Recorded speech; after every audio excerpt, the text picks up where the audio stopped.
కుమారుడికి అస్వస్థత రాజకీయ కుట్ర అయితే అయి ఉంటుంది బహుశా మల్లారెడ్డి గారు చెప్పినట్టు.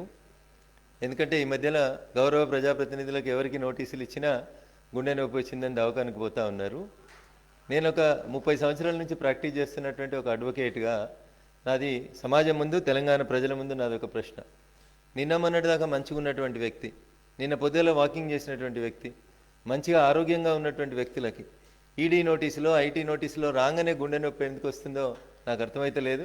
బాధ్యత గల మంత్రి మల్లారెడ్డి గారు ఇందాక మీడియాతో మాట్లాడుతూ నా కొడుకును రాత్రంతా కొట్టినట్టున్నారు అన్నారు. ఐటీ అధికారులు కాగితాలు పరిశీలిస్తారు, సంబంధించి ఏమైనా జవాబులు చెప్పమని అడుగుతారు తప్ప మ్యాన్ హ్యాండిల్ చేస్తారని నేను అనుకుంటలేను.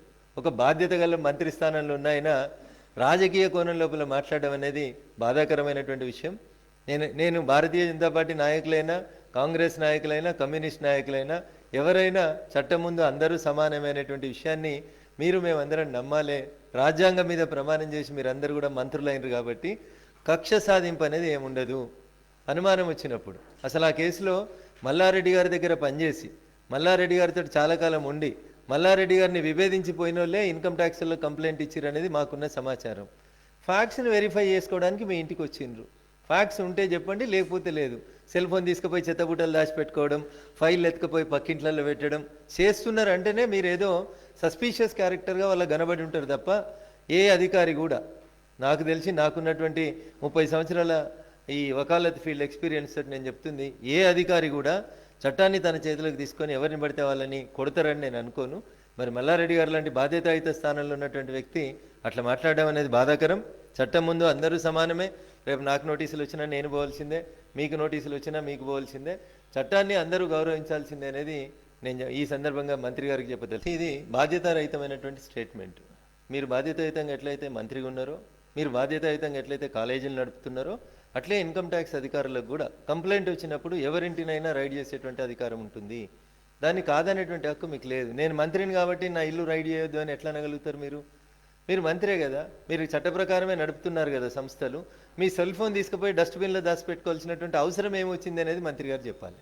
మీరు చాలా నిజాయితీ ఉన్నారు కదా, 365 days 24/7 వైట్ బిజినెసే చేస్తున్నారు కదా, ఎక్కడ తప్పులు చేయలేదు కదా, నిజాయితీకి ఇన్కమ్ ట్యాక్స్ కడుతున్నారు కదా, తలుపులు తీసి లోపలికి రమ్మనుండ్రి. సెల్ ఫోన్ అడిగితే ఇది నా సెల్ ఫోన్ తీసుకోమని చెప్పుండ్రి. సెల్ ఫోన్ తీసుకుపోయి డస్ట్బిన్లో దాచుకున్నారు అన్నప్పుడే, దాచిపెట్టినారు అన్నప్పుడే దట్ గివ్స్ సమ్ సస్పిషన్. అడుగుతారు, అడిగిన ప్రశ్నలకు సమాధానం చెప్పడంలో ఏముంటుంది, ఇబ్బంది ఏముంటుంది? అనేక సార్లు మమ్మల్ని పోలీసు వాళ్ళు పోలీస్ స్టేషన్లకు పిలుస్తారు, నోటీసులు ఇస్తారు, మేము సమాధానాలు ఇస్తలేమా, కూర్చుంటలేమా? నరేంద్ర మోడీ గారు ఈ దేశంలో ఒక రాష్ట్రానికి ముఖ్యమంత్రిగా ఉన్నప్పుడు సిబిఐ పిలిచింది, సిట్ పిలిచింది.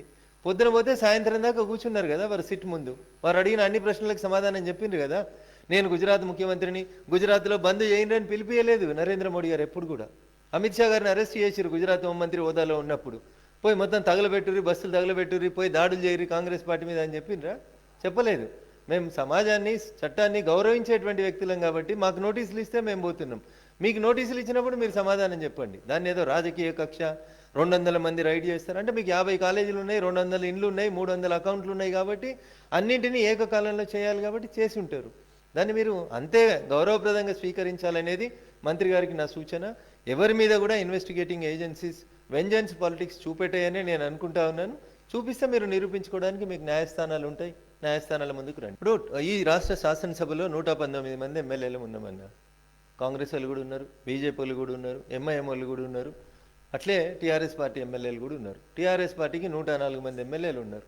104లో ఎవరైతే గనుల వ్యాపారం చేస్తున్నారో, ఎవరైతే కాలేజీల వ్యాపారం చేస్తున్నారో, ఎవరైతే ఫార్మా ఇండస్ట్రీ వ్యాపారం చేస్తున్నారో, ఎవరైతే ఇన్కమ్ ట్యాక్స్ రిలేటెడ్ పర్సన్స్ ఉన్నారో వాళ్ళ ఇళ్లలోకి పోయినరు. కానీ 104 మంది ఎమ్మెల్యేలు ఇళ్లలోకి పోలేదు కదా.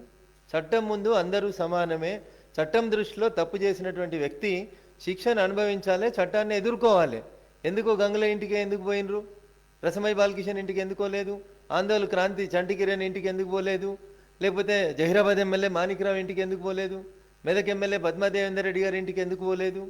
ఎవరైతే ప్రభుత్వంలో భాగస్వాములుగా ఉండి తమ అధికారాన్ని అడ్డం పెట్టుకొని ఏం చేసినా చెల్లుతుందని తప్పు చేసినటువంటి కొంతమంది వ్యక్తులకు మాత్రమే తప్పు జరిగింది అని అనుమానం వచ్చినప్పుడు నోటీసులు వస్తున్నాయి తప్ప ఇక్కడ ఎక్కడ కూడా వెంజెన్స్ లేదు. ఎవరి మీద కక్ష సాధించాలనేటువంటి ఆలోచన ఇన్కమ్ ట్యాక్స్ వాళ్ళకి ఎందుకు ఉంటుంది? ఇన్కమ్ ట్యాక్స్ అందరి మీద, మీ మీదైనా పత్రికా విలేకరుల మీదైనా తప్పు చేస్తే ట్యాక్స్ కట్టకపోతే నోటీస్ ఇస్తారు, నేను ట్యాక్స్ కట్టకపోయినా నోటీస్ ఇస్తారు. దాన్ని అంతవరకే చూడాలి, దానికి రాజకీయాలు ఆపాదించొద్దు అనేదే నేను ఈ సందర్భంగా మంత్రి మల్లారెడ్డి గారికి కానీ తలసాని శ్రీనివాస్ యాదవ్ గారు కానీ ఈ సందర్భంగా చాలా స్పష్టంగా చెప్పదలుచు.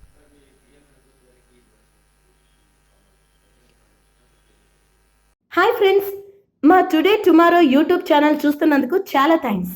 మరిన్ని లేటెస్ట్ వీడియోస్ కోసం వెంటనే సబ్స్క్రైబ్ చేయండి. అలాగే ఈ బెల్ ని కూడా రింగ్ చేసేయండి. మా నోటిఫికేషన్స్ అన్ని మీ మొబైల్లో వస్తాయి. అలాగే మా వీడియోస్ మీకు నచ్చితే లైక్ చేయండి, షేర్ చేయండి, నచ్చకపోతే కామెంట్ చేయండి.